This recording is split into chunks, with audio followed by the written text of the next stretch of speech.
Friends, कैसे हैं आप सब? अच्छे हैं? राखी का त्यौहार मना लिया आप सबने?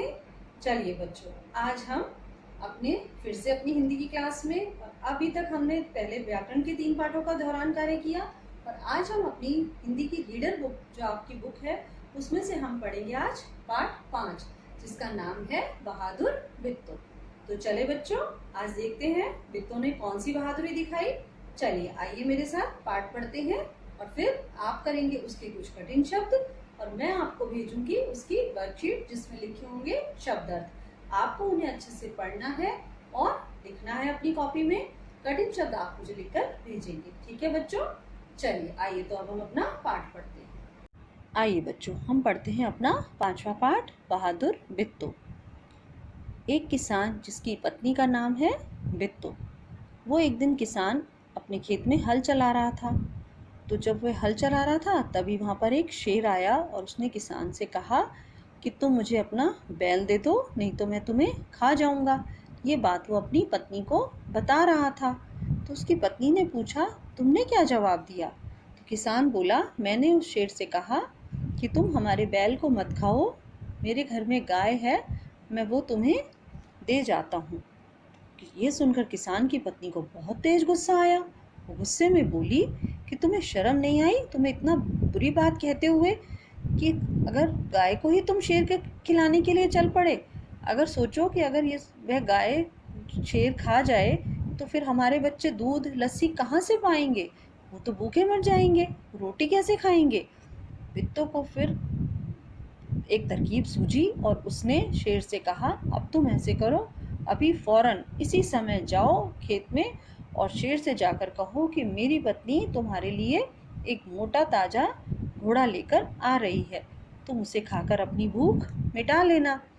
किसान डरता डरता शेर के पास गया और जैसा उसकी पत्नी ने उससे कहा था वैसे ही उसने शेर को कह दिया और साथ ही ये भी कहा कि हमारी गाय तो बहुत मरियल है, तो उससे तो तुम्हारा कुछ बनेगा नहीं, तो इसलिए अब तुम उस घोड़े को खा लेना। अब क्या हुआ, इतने में बिट्टो ने क्या किया, सिर पर एक बड़ा सा पगड़ बांधा, पगड़ पगड़ी को कहते हैं, और हाथ में दरांती लेकर घोड़े पर सवार होकर दौड़ती हुई खेत में जा पहुंची और जोर से जाकर चिल्लाई, अरे किसान, तू तो कहता था कि तूने 4 शेरों को फांस रखा है, यहाँ तो सिर्फ एक ही शेर है, बाकी सब कहाँ गए?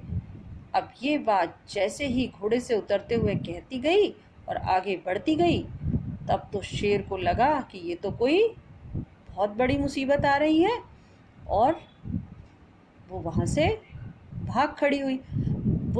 भाग खड़ा हुआ, क्योंकि उसने ये कह दिया, बिट्टो ने ये भी कह दिया कि मैं तो अब एक ही शेर से काम चलाऊंगी। अब तो शेर को और भी ज़्यादा डर लगा और वो भाग खड़ा हुआ वहाँ से। अब देखकर बिट्टो बोली कि देखा, इसको कहते हैं हिम्मत, अगर मैं ऐसा ना करती तो यह तो हमारी गाय को भी खा जाता। अब क्या हुआ, शेर तो भूख लगी थी शेर को, वो तो छटपटा रहा था। अब वो जब आगे पहुंचा तो वहां पर उसे रास्ते में एक भेड़िया मिला। भेड़िया आपको पता ही है कैसा धूर्त और चालाक होता है। उसने उससे पूछा, महाराज क्या बात है, आप ऐसे उदास से क्यों दिखाई दे रहे हैं? तब शेर ने उससे कहा कि आज तो कुछ मत पूछो, बड़ी मुश्किल से मेरी जान बची है। एक राक्षसी से पाला पड़ गया, वो मेरे आगे आ गई, जो कि 4 शेरों का नाश्ता करती है, और वो मुझे खाने को दौड़ पड़ी। तो ये सुनकर भेड़िए को हंसी आ गई। अब उसने कहा, पता नहीं, शेर ने सोचा ये क्यों हंसा है। भेड़िए ने सुबह जो ये सब हुआ था, किसान और बिट्टो और शेर की जो आपस में जो भी चर्चा हुई थी, जो भी बात हुई थी, वो सब भेड़िए ने सुन ली थी, वो सब उसने देख लिया था तमाशा। तो उसने कहा, अरे भोले बादशाह, वो तो बिट्टो थी, कोई राक्षसी नहीं थी। अब आप फिर से जाओ और उसका बैल ले लो और खा लो उस बैल को। तो उसने कहा, अच्छा, अगर बैल नहीं मिला तो? उसने कहा, नहीं महाराज, ऐसा नहीं हो सकता, आप जाओ तो सही। अब शेर को डर तो लग रहा था, लेकिन फिर शेर ने कहा कि तुम मेरे साथ चलोगे? उसने कहा, हाँ, आप ऐसे करो, अपनी पूंछ मेरे साथ बांध लो, मैं भी आपके साथ साथ चलता हूँ। दोनों जंगल में पहुँचे, नहीं, दोनों खेत में पहुँचे, और वहाँ जाकर क्या हुआ, देखा उन्होंने कि अब बित्तो जो है वहाँ पर बित्तो भी थी और किसान भी था। किसान तो घबरा गया, लेकिन बित्तो बिल्कुल भी नहीं घबराई कि वो तो बहादुर थी ना, जैसे कि हमारे पाठ में भी लिखा हुआ है, पाठ का नाम दिया हुआ है। तो उसने क्या किया, भेड़िए के पास गई और जाकर बोली, क्यों रे भेड़िए, तू अभी वादा करके गया था कि मैं अपनी पूंछ से 4 शेर बांध कर लाऊंगा, तू तो एक ही शेर बांध कर लाया है, और वह भी ऐसा मरियल सा। अब इसे क्या खाकर मेरी भूख मिट सकती है? चल कोई बात नहीं, अभी तो मैं इसी को ही अपना भोजन समझकर खा लेती हूँ। अब तो जैसे ही शेर ने फिर से सुनी वही बात, और वो तो भाग खड़ा हुआ। अब भेड़िए ने उसको खूब कहा कि भाई महाराज, ऐसा कुछ नहीं है, तुम रुक जाओ। लेकिन उसको समझ में आ गया कि ये भेड़िया जो है ये धोखेबाज है और ये मुझे ज़बरदस्ती यहाँ लेकर आया है, और वो भागता चला गया, भागता ही चला गया।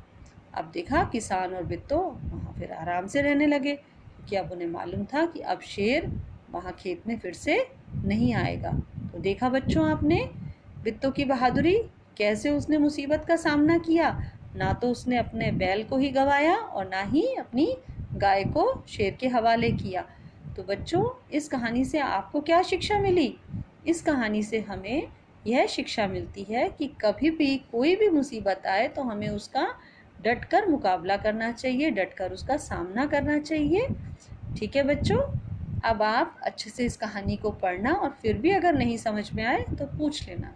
कुछ इसके कठिन शब्द हैं जिन्हें आपको अपनी कॉपी में लिखना है, लेकिन आप बच्चों मात्राओं का ध्यान रखेंगे। इसके शब्दार्थ और जो भी इसकी वर्कशीट है वो मैं आपको भेजूंगी, जिन्हें आप अपनी कॉपी में उतारेंगे। ठीक है बच्चों, बाय। बच्चों, आपने इस पार्ट में कैसे बित्तो ने अपनी बहादुरी दिखाई, कैसे उसने मुसीबत का डटकर सामना किया, घबराई नहीं वो बिल्कुल भी। ऐसे ही आप बच्चों को भी क्या करना है, इस कहानी से शिक्षा लेनी है कि हमें मुसीबत के समय घबराना नहीं है, जो भी हमारे सामने परेशानी आए उसका डटकर सामना करना है। ये तो हुई बच्चों इस कहानी से हमें मिलने वाली शिक्षा। अब आप बच्चों को इसके कठिन शब्द लिखने हैं और इसके शब्दार्थ लिखने हैं। पाठ को अच्छे से पढ़ना है, और एक बार जब हम अगली बार मिलेंगे स्कूल में, तब आपको मुझे ये कहानी सुनानी होगी। ठीक है बच्चों, चलिए।